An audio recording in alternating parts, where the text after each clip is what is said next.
Shalom.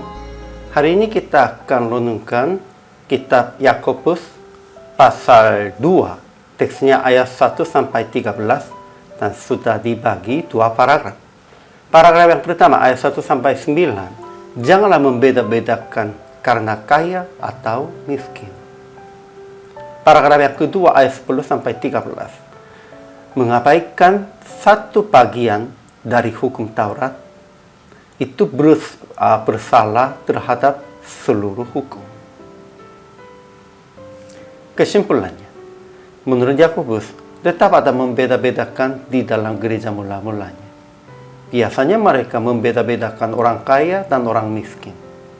Teks hari ini berkata bahwa mereka, orang kaya yang memakai cincin emas dan pakaian indah, dihormati oleh jemaat dan duduk di tempat yang baik. Tetapi orang miskin mendengar perkataan itu, berdirilah di sana atau duduklah di lantai ini dekat tumpaan kakiku.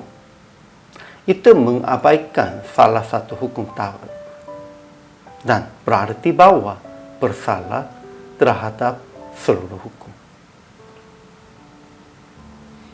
Ajaran tentang Allahnya, Allah memilih orang-orang yang dianggap miskin oleh dunia ini untuk menjadi kaya dalam iman dan menjadi ahli waris kerajaan yang telah dijanjikannya kepada barang siapa yang mengasihi Dia.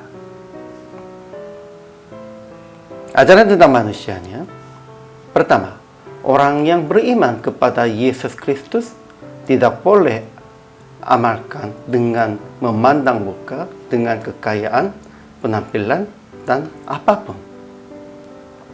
Kedua, orang-orang telah menghinakan orang-orang miskin, sekalipun orang-orang kaya menindas orang-orang, menyerat mereka ke pengadilan, dan menghujat nama yang mulia. Ketiga, kita harus menjalankan hukum utama yang tertulis dalam kitab suci. Kasihilah sesamamu manusia seperti dirimu sendiri. Tetapi jikalau memandang muka, itu berbuat dosa.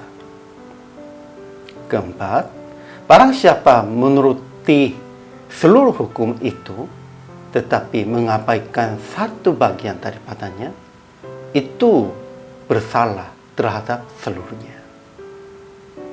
Kelima, penghakiman yang tak berbelas kasihan akan berlaku atas orang yang tidak berbelas kasihan. Tetapi kasihan akan menang atas penghakimannya. Jadi aplikasi hari ini, pertama, janganlah diskriminasi dengan memandang mukanya, dengan prasangka pribadinya. Tetap usaha akan melayani sesama. Kita harus melayani siapapun, orang kaya pun, orang miskin pun. Kepada mereka semua, kita harus menjadi pelayan. Kedua, berbelas kasihan dengan memelihara orang miskin dan lemah, dengan menolong seorang yang mengalami kesulitannya. Itu dengan kemampuan secukupnya Anda.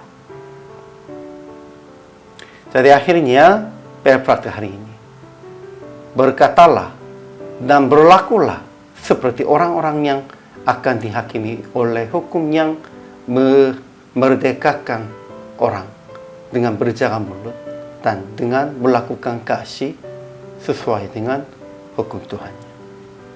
Itulah penampilan dan perbuatan sebagai orang percaya. Hari ini juga selama melayani, Tuhan Yesus memberkati.